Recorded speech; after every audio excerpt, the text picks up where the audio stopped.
Z izrazom slučajna odkritja v znanosti, v medicini označujemo tiste opažanja, do katerih pridemo nenamerno. Gre torej za tiste odkritja, do katerih pridemo, ko v bistvu iščemo nekaj drugega.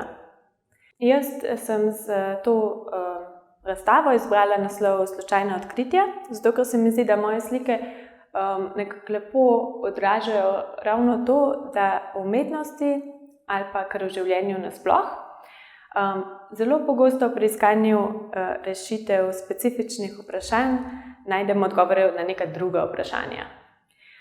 Sicer pa so moje slike dokaj narativne in delujejo kot neke vrste strukturirani povzetki mojih refleksij o znanosti, na primer o izbiri raziskovalnih ciljev, kot na primer na sliki ribička, s postavljanjem figur v različne kontekste dosežem neke refleksije ali pa neke ironično pretirane izjave o družbenih imperativih in primernih vedenjskih vzorcih.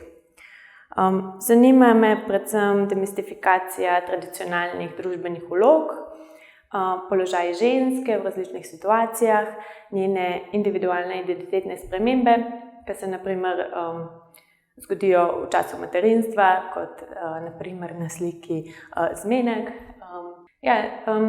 Druge slike pa bolj prikazuje neke občutke neadekvatnosti, melanholije, imaginarna razmerja, tudi razlike med realnim in idealnim in konec koncev tudi neka moja razmišljanja o tem, kam vse to vodi, kot na primer na sliki Čajanka v prihodnosti.